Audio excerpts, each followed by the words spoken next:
राधे राधे। कार्तिक मास महात्म्य कथा अध्याय 5। प्रभु मुझे सहारा, हे तेरा जग के पालनहार।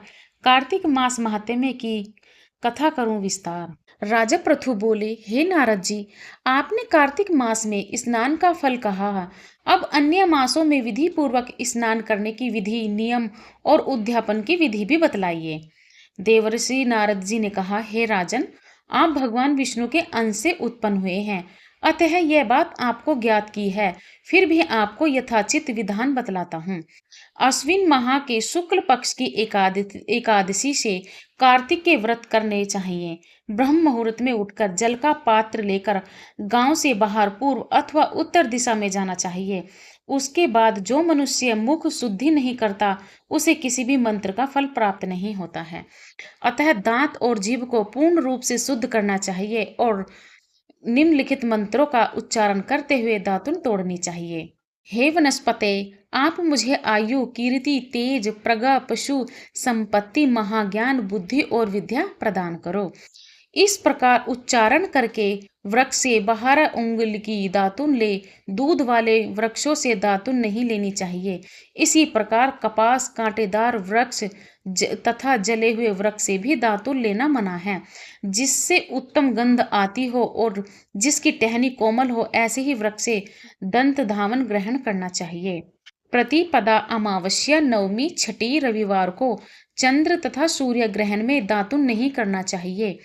तत्पश्चात भली भांति स्नान करके फूल, माला, चंदन और पान आदि पूजा की सामग्री लेकर प्रसन्न चित्त व भक्ति पूर्वक शिवालय में जाकर सभी देवी देवताओं की अर्ध आचमनीय आदि वस्तुओं से पृथक पृथक पूजा करके प्रार्थना एवं प्रणाम करना चाहिए।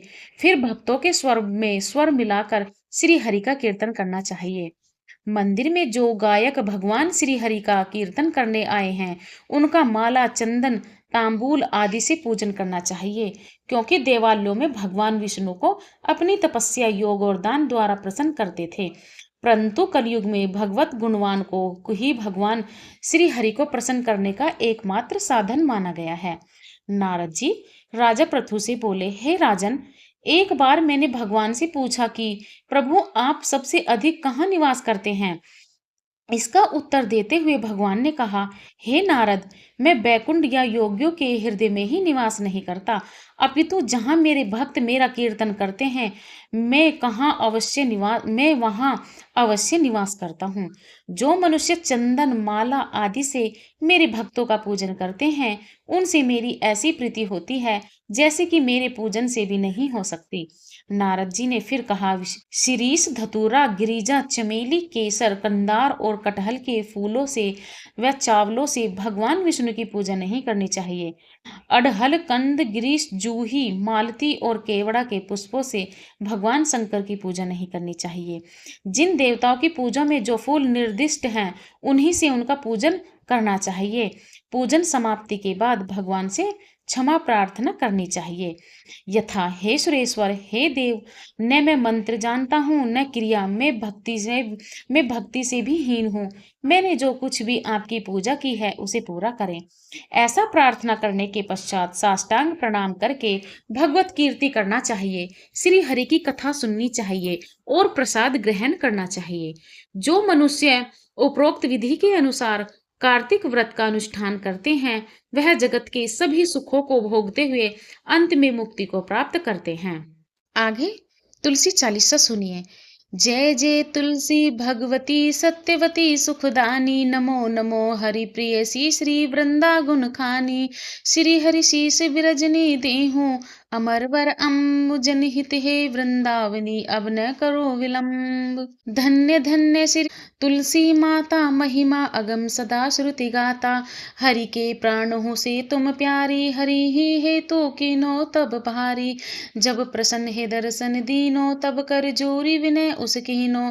हे भगवंत कंत मम हो दीन, जानी जानी छड़ाहूँ छोहूँ। सुनी लक्ष्मी तुलसी की वाणी, दीनों श्राप कद पर आनी, उस अयोग्य वर मांगन हारी, हों बिटप तुम जड़धनुधारी। सुनी तुलसी ही श्रपोते ही ठामा, करहूँ वास तिहु नीचन धामा।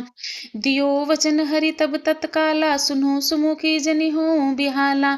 समय पाई वो रो पाती तोरा, पूज्यो आस वचन सत मोरा। तब गोकुल में गोप सुदामा, तासु भई तुलसी तो बामा।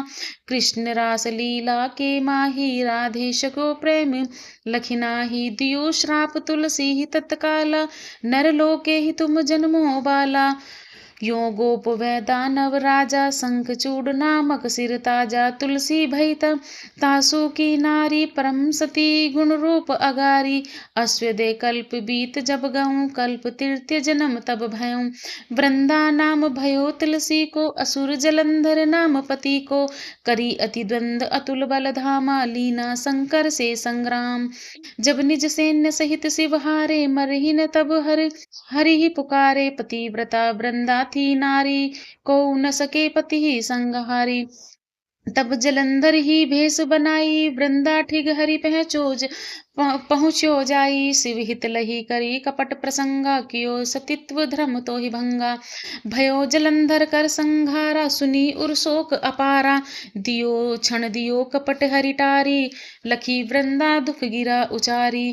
जलंधर उस हत्यो अभीता, सोई रावण ते हरि की सीता। अस प्रस्तर मम हृदय तुम्हारा, धर्म खंडी मम पते ही संहारा। यही कारण लही श्राप हमारा, होवे तनु पाषाण तुम्हारा। सुनी हरि तुरत ही वचन उचारे, दियो श्राप बिना विचारे।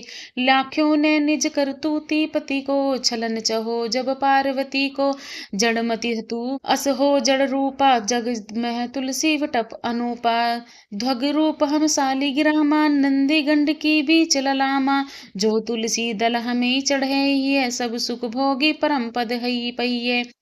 बिनु तुलसी हरि जलत शरीरा, अतिशय उठत शीस उर पीरा। जो तुलसी दल हरि सिर धारत, सो सहस्त्र घट अमृत डारत। तुलसी हरि मन रंजनिहारी, रोग दोष दुख भंजनिहारी। प्रेम सहित हरि भजन निरंतर, तुलसी राधा में नहीं अंतर। व्यंजन हो 56 प्रकारा, बिनु तुलसी दल न हरहि प्यारा। सकल तीर्थ तुलसी अरुछाही, लहत मुक्ति जन संशय नाही। कवि सुंदर इक हरि गुण गावत, तुलसी निकट सहस गुण पावत। बसत निकट दुर्वासा धामा, जो प्रयास ते पूर्व ललामा। पाठ करई जो नित नर नारी, होई सुख भजहि त्रिपुरारी। तुलसी चालीसा पढ़ही, तुलसी तरु ग्रह धारी। दीपदान करी पुत्र फल पावही, बंधयु नारी। सकल दुख दरिद्र हरि हारे, हे परम प्रसन्न। आशिय धन जन लड़ही, ग्रह बसही पूर्ण अत्र। लाही अभिमत फल जगत मलाही, पूर्ण सब काम। जयी दल अर्पहि तुलसी, तह सहस बसही हरि राम। तुलसी महिमा नाम लख, तुलसी सूत सुख राम। मानस 40 रच्यो, जग में तुलसीदास। राधे राधे। उसके बाद तुलसी जी की आरती करें।